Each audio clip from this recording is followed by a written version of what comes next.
I don't know what to tell you.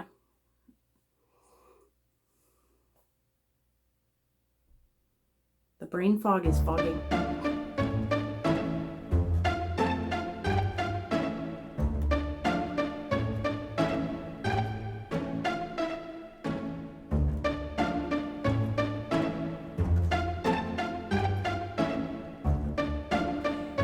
Hello, lovelies.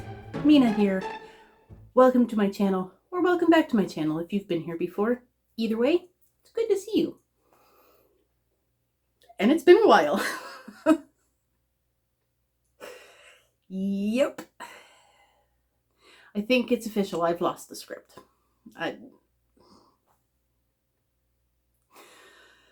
Oh, yep. There were supposed to be 2 videos last month. This video was supposed to be last month. It's been a real challenge to get these videos out, even though I did really want to. Oh, you should have seen my calendar. I try to make a calendar in the year where I plot out like when the videos are going to come out and generally what kind of video I want to do.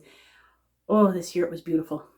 I was riding on last year's success and I had the whole year planned out, and then as life will often do, it did.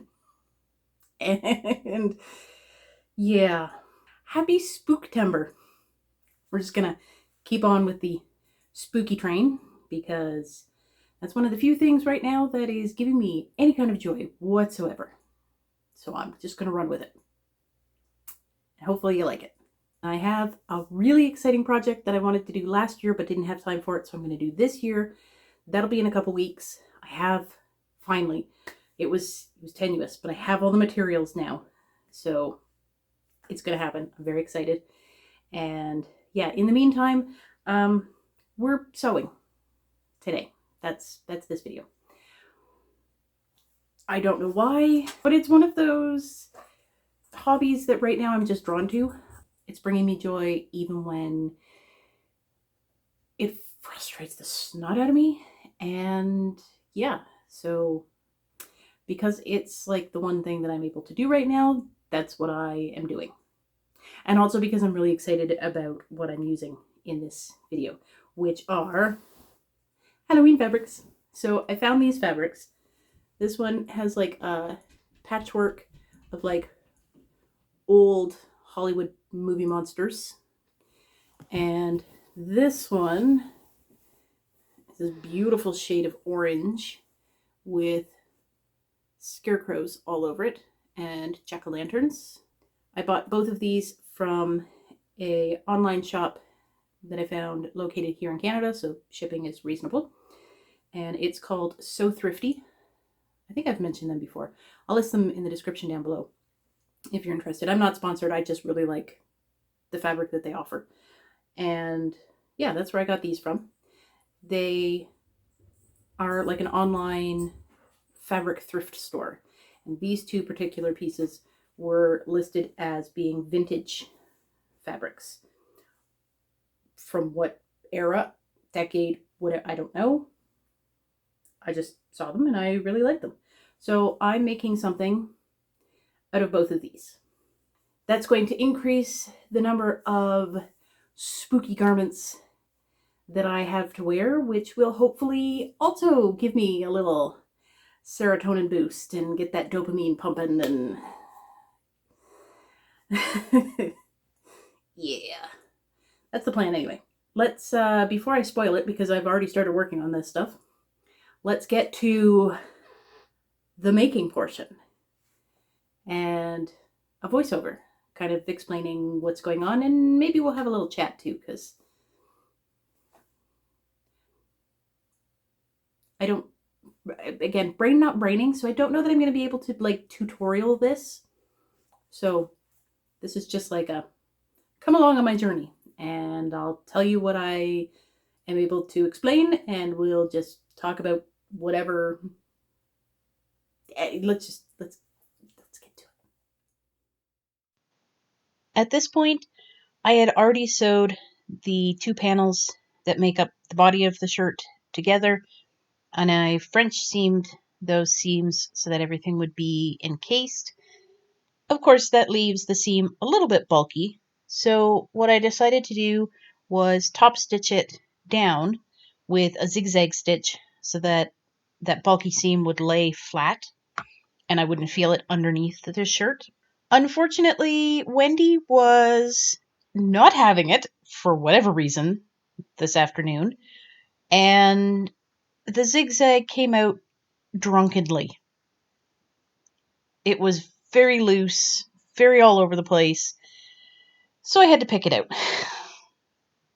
I put on some tunes, so when you see me moving around, that's me bopping to the music that I have playing, because I hate picking out seams, and I figured turning it into a dance party might make it a little bit more bearable.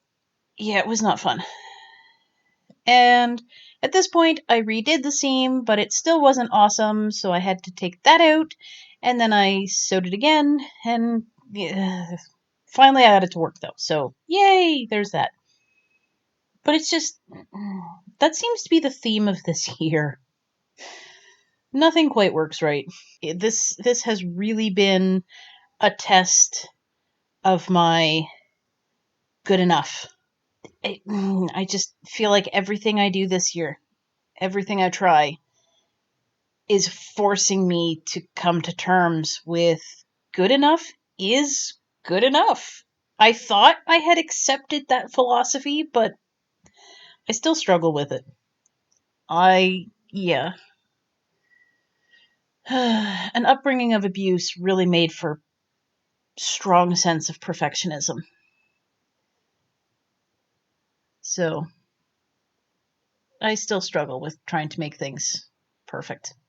And yeah, both this shirt and the dress really challenged my okayness with just letting it go. What am I doing here? Sewing on the sleeve.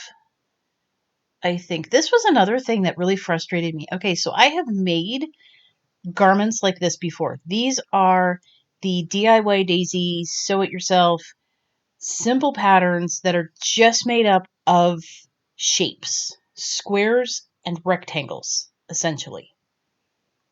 The only time you have to put any kind of a circle is like the neckline.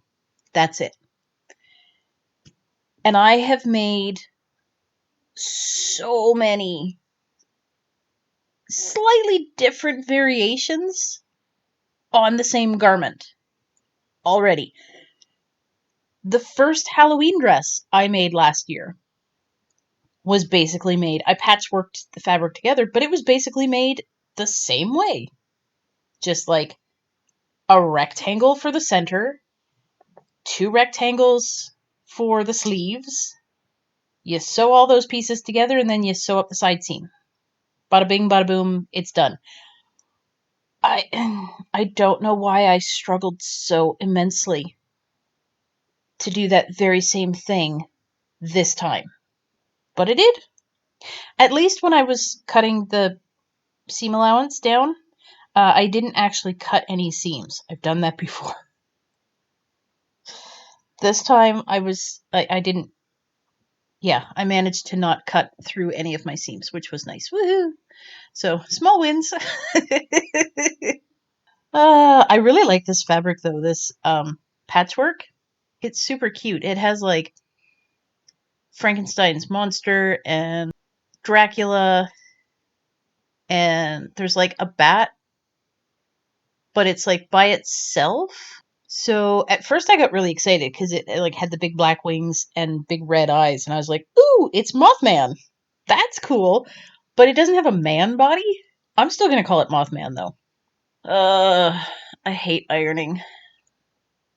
It's always a good idea to do it though, because then things just lay nicer and the next step goes easier. So this is my this is my face basically while I was doing the steps that you just saw, the cutting the seams and ironing stuff. I filmed, the first part doing the first sleeve, and then my me doing the second sleeve. because I was curious what I looked like. I was not feeling it. This day I was on edge. There have been so many creepy crawlies in my studio that I'm like constantly on the lookout because I don't want to be surprised by them. I still jump and scream when I see them anyway, so I'm still surprised. But yeah, I was constantly like looking over my shoulder, checking to make sure I wasn't seeing anything out of the corner of my eye. I was frustrated with things not working, which had me on edge.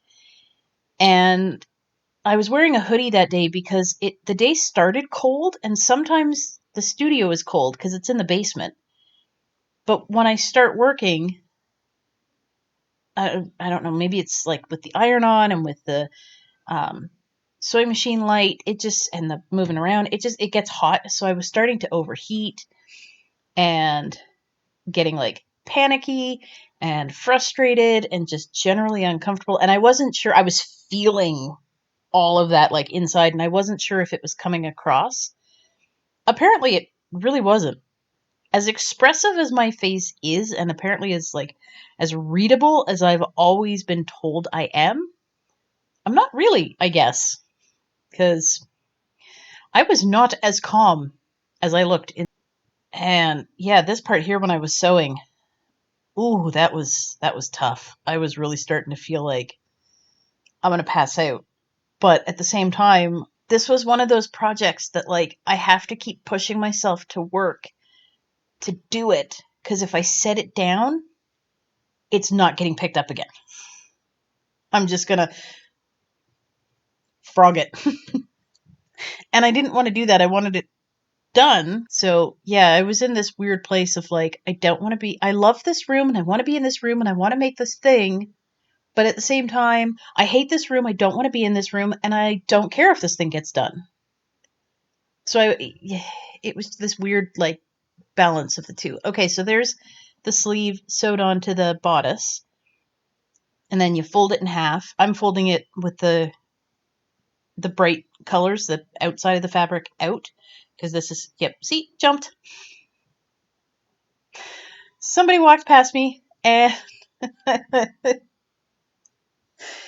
mm-hmm. That's why I hate sewing or doing anything in that room with the door open, because somebody walks behind. Who or what is it? But at the same time, I can't be in my studio with the door closed, because who or what else am I in that room with? Anyway, so yeah, I put the wrong sides of the fabric together at this point, because I sew that seam first. That's the side, and then the underside of the sleeve to finish up the shirt. Once that's sewn, then you flip it inside out and sew the sleeve again. So there I am, flipping it inside out now that those side seams are sewn. Then you iron it. You don't have to, but I like to because it lays nicer. And then you sew, and your shirt's done. And this was my seam. Yeah, so I finished the whole seam, and look, bobbin is empty. I didn't even realize I was playing chicken with my bobbin, and I actually finished the entire seam before the bobbin ran out. It literally ran out as I finished that seam. That hardly ever happens, so it was totally like cause for celebration. Yeah, I was thrilled with that. And there's Hazel walking behind me. Hi, Hazel. Cute doggy. I was working on this shirt while my family was home. It was like over a weekend. So that's why you see Hazel walking around through the room behind me, into the studio, out of the studio, because she's kind of hanging out with me and with my kidlets who are in the Doom room beside me, playing their video games. Okay, this is the neckline. So I like to sew the whole shirt together. I like to sew the body together and then put the sleeves on and get everything basically done and then put the neckline, because with the neckline being a rounded shape, it can be fiddly to work with. So I like to manipulate that as little as possible so it doesn't like fray if I'm working with, fabric that frays. And here I am trying to figure out how to make my own binding strip because I didn't want to go out and buy any. And I figured, it's easy enough. I mean, it's not hard. It can just be when your brain isn't functioning properly and you're not like thinking straight, figuring out angles can be particularly tricky. But I got it. I did it. So I made a nice long bias binding and put that around the neckline and the sleeve. The sleeve was fun. Not. I had to gather the sleeve fabric down to the cuff. So this is me just like freehand guessing how much pleating I have to do to gather everything down. I don't generally like gathers because that's even more of an extra step because I have to sew, 2 lines of running stitch and then gather down and then pin it, and you still have to manipulate all the little folds. This way I skip that sewing step. I'm still manipulating folds, and it probably takes me about it probably takes me about as long, but it feels like it's a shortcut. So anyway, I misjudged. Yeah, you can do like the Mina'sMagics and figure out. I just eyeball. I misjudged and had to unpin and repin. But I got it, and I sewed it, and yeah,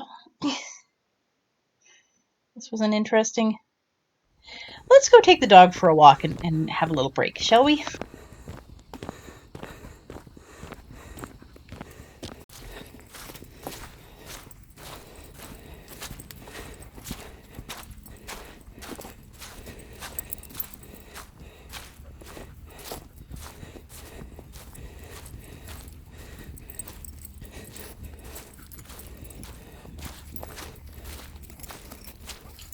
Okay, on to the fabric that excited me the most and the garment that did the most damage to my brain. So here I am explaining that it was like one long piece of fabric, and I sewed the like shoulder seam and then cut out the neckline. That ends up being far too big, but I deal with that later. And what I was trying to do was use as much of the fabric as possible and have as little waste as possible. So I started to sew the body of the garment, and then once I had the neckline on, I was able to cut from the bottom the pieces that I would use for the sleeves. So I cut the strips, and then I cut those in half and a half again, and changed the configuration to sew them into sleeves. When I sewed the sleeves onto the dress, yay! I had selvage edges. So I only had to do a single seam because I didn't have to encase anything. They were already good to go. Now, the reason that I was really excited to use this fabric is because I have not really owned much in the way of orange clothes. I was always led to believe that orange was a color I couldn't personally pull off. It, didn't flatter my complexion or whatever. So I've never really had much of it. And I don't really care when it comes to seasonal stuff. I don't really care. Anyway, so I've been buying some more oranges. I've been like more fully embracing spooky season and autumn and sort of not really making that my personality, but kind of making that my personality. Anyway, the more orange I wear, the more I have come to discover that everything I had been told was kind of a lie. I can pull off orange, and I look cute in orange, if I do say so myself. Also, when this fabric arrived, I ordered this online, sight unseen. Well, I saw a picture of it, but that was the extent of it. And I was so excited when this arrived because the fabric is so soft. Oh, yeah, at this point, I'd run out of bobbin. I did that on purpose, though. I was trying to, like, use up some of my bobbins. So I knew I was playing bobbin chicken at that point. And about halfway down the seam, the bobbin ran out. I had to rewind, put black on this time instead of the orange that I had been using. No, yellow. I was using yellow at the time. Anyway, that doesn't matter. So I had to rethread Wendy with a new bobbin and then pick up sewing where I was, where I had left off when the bobbin ran out. Anyway, this fabric is so comfortable. This garment started to get a little like baggy and nightgownish, and I almost leaned into that because it still is such a comfortable, soft fabric that I was like, yeah, I could totally sleep in this. Except that I don't need any more pajamas. I don't need any more dresses either, but we're going to ignore that. Yeah, I don't need any more pajamas. So I decided to make it into a dress instead, which is what I originally was going to do anyway. This, though, there were so many issues with, because I was trying to basically use the same principle that I have used multiple times on multiple garments with just like basic shapes, but also kind of draping. Like I was trying to make this sort of on my body, wasting as little fabric as possible, rather than just cutting out the pattern pieces, which I totally should have done.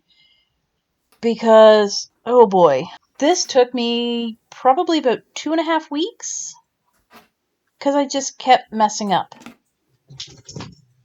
and messing up and messing up. I had to like redo the neckline 3 times, and I didn't like the sleeves. I had to fix those. I ended up not liking the shape, so I scrapped that idea and completely deconstructed. You'll see when I do the reveal. But yeah, I didn't want to just throw something together for the sake of a video and call it good. Like I did want to make this dress for this video. Pockets are important. Anyway, yeah, I wanted to make this dress for this video, but I didn't want that to be the sole reason I had a garment. I didn't want to, complete a video and then have something that I would never wear. So I just kept working away, and that's part of the reason why this video is a September video instead of the intended August video. Because at the end of it, I wanted a video, but I also wanted a dress that I would not just wear, but actually, enjoy, that I would actually wear because I liked it. And that's part of why it took so long. Because the process just kept screwing up and having to be fixed. And yeah, so I didn't really record anything else. Let's just jump right to the reveal and I'll tell you what I did. Here is the finished shirt. It came out so much cuter than I thought it would. Not as cute as I was hoping, but so much cuter than I thought. So I'm running with it. So this is the vintage fabric, the patchwork. As you can see, I didn't have enough to make a full shirt. I had enough to make just like a little short sleeve, but with Halloween being an autumnal holiday and autumn generally being a cooler season, I felt that long sleeves were kind of important in order to maximize the usage of this shirt. I want to get as much wear out of it as possible, especially since I do really like it now that it's done. So what I ended up doing is I bought this green fabric and the black that I used for binding the sleeves and the collar. And then when that still didn't end up being enough, rather than go back and buy more green, I found this really pretty purple broadcloth in my stash and just thought, yeah, why not? It's got purple in the patchwork. it works. And actually it does. It really works. Now that it's all together, I was a little unhappy when it was starting to come together because I really wanted that divide down the middle, and I just didn't have big enough panels of the patchwork in order to make a nice, roomy, comfy, bodice. So it ends up being like 2/3 green, 1/3 patchwork. But I think I balanced it okay by adding on the alternating side sleeve and this like peplum ruffle thing at the bottom. So there's more patchwork. And then the purple, I think, is really, I think if I had gone back and got more green for this side, it would have been overwhelming. I think, again, the purple being, a darker color, it's a nice balancing contrast to the green. So I think all in all, I think this shirt came together nicely. And it's got the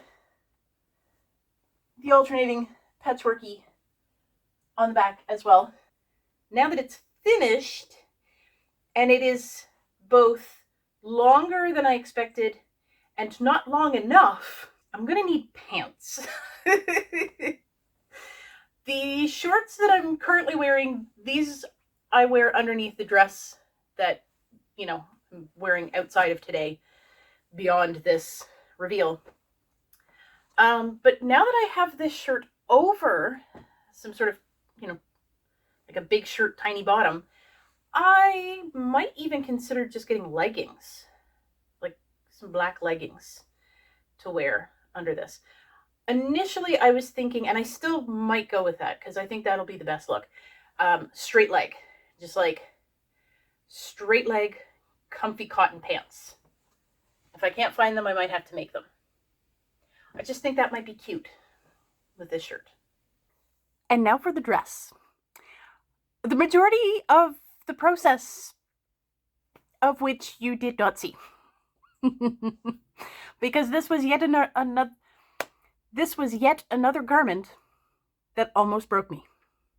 But it might have been worth it. I mean, come on. This dress has no business being this cute. Okay, so basically, I was planning on making, it was a long strip of fabric, as I showed earlier. I was planning on just like sewing at the sides and making it big and loose and boxy with like a gathered waist that I could cinch and tie. Very, Greek goddess kind of style. And then shit just went sideways. Most spectacularly. And everything that could go wrong did go wrong. I ended up cutting the neckline way too big, so I had to redo that. But then when I redid it, it was way too small, so I had to redo it again. And at that point, I decided I didn't love the black. Actually, I did really like the black binding. I just ran out of black. And again, I didn't want to go out and buy more stuff, so I looked in my stash to see what I could find to, put together a finished something. And I found this really pretty green binding that I had in my stash. And I ended up using that on the neckline and the sleeve cuffs. I decided to keep it kind of loose, so it's just like, billowy and floaty. But it's tight enough that if I need to do the dishes or wash my hands or pick up dog poop or whatever, I can put the sleeves up and they'll stay. They're tight enough that, they're a little snug up at this part of my arm, but then down here, they're all like loose and floaty and balloony, really pretty. Yeah, and I really like the green with the orange. I think it lends more towards the scarecrows than the jack-o'-lanterns. With the black, it was giving more like spooky, but the green is giving more pumpkin patch, autumn time. Again, I think that will increase the longevity of this dress. I'll be able to wear it more because it's not just spooky. It's also, seasonal. And of course, pockets. That was the other problem. When I was planning on cinching, I measured and measured again and measured a third time, tried to put the pockets in, And then my brain literally malfunctioned. I could not for the life of me remember how to put inseam pockets in. And I spent so long trying to figure it out that I like literally forgot to breathe until I got to the point where I almost passed out. When I say the brain is not braining, I mean the brain is not braining. I don't know what it is. I can't remember anything that I want to remember, and I can't forget anything that I don't want to remember. Anyway, the pockets finally went in, but unfortunately, where they were originally was like up here. So I would have had to definitely do a under boob cinch, which would be cute. It would be like Regency, but I risked it being too high and not, it was an awkward shape. And then in order to put things in the pockets were like high waist as opposed to down at my hips, and I prefer hip pockets. This is much more comfortable for accessing. But I was able to salvage the pockets, the black pockets that I started working on in this video anyway, are the same black pockets. What I ended up doing is just cutting about an inch above the pockets, cut the skirt off the top, and then this really pretty striped cotton I got from the dollar store a long time ago, middle of the summer, which feels like a long time ago anyway. And yeah, I figured since I was going with green for the binding, I might as well roll with it because it's got the orange and white, and there's, orange and white, and the tones all sort of coordinate with each other. It's all sort of that warm, yellowy greens and oranges, and so yeah, it all coordinates, and it looks really pretty, and I really like it. So I added a band of that to separate the top from the skirt, and then everything kind of got gathered a little bit so that the waist is kind of cinched. That's partly because I only had so much of this fabric, but also because I liked the look. I wanted it to be a little bit form-fitting, but not really. And also, once I put this on, I wasn't sure how I was then going to do a tie waist. So I just scrapped the tie waist, cinched this in just a tiny little bit, which also helped lower the pockets. And and in order to get the skirt to be a little bit more flared, I took the length and cut it in half. That ended up being too short. So, and I also cut, okay, I'm trying to make sense of this. I also cut the panels that I had in half so I didn't have an awkward hem. Like you can see, there's the hems on either side, and then the sides, and then there's two on the back. So I ended up with like 8 panels from both the top portion and the bottom portion of the skirt. This is before I attached everything, obviously, to the rest of the top. And I held back 2 panels, so I sewed 6 on as the skirt, and then of those 2 panels, I cut a bunch of strips, sewed those together, and added a little, it's not really a ruffle because it's the same diameter of the skirt, so it doesn't like floof out on its own. I told my husband I wanted a floof, but I didn't have enough fabric, so I ended up with a fleur. Because I didn't have enough. But I think it's cute, and it adds just that little bit of extra length and just a little bit of detail. And yeah, overall, I'm glad I stuck with this dress and finished it because it is super cute. When I actually wear this, I think I'm going to pair it with these green leggings. Again, it's like a third shade of green, but it's, again, like a yellowy green. It's like a spring olive green. And since all the greens are sort of that warm, yellowy, I think it'll work. We'll see when I put it all together, when I eventually wear it. But I think it'll work. And yeah, so now I have the dress I made last year, my new shirt, and this new dress. Oh, I have a couple other legging outfits. But yeah, so now I've increased my autumn/Halloween wardrobe by 2 pieces. So I can have more to wear. That will put me in a festive, spoopy frame of mind. Makes me happy. And I don't have much of that these days. So I gotta go with what I can get. Well, that's it for me, lovelies. I hope you enjoyed this most chaotic of adventures. Yep. It is a realistic glimpse into what my life sometimes looks like. More often than not this year. Anyway, I hope you enjoyed. And if not, I hope you at least tolerated. Because I did the best I could. Okay, well, I will see you in my next video for something super exciting that I hope doesn't test me as much as the clothes did this time around. Let's, fingers crossed. Oh, hopefully it'll be better. Okay, anyway, I'll see you in that next video. Until then, stay fabulous, stay safe, and know that you're loved. Bye.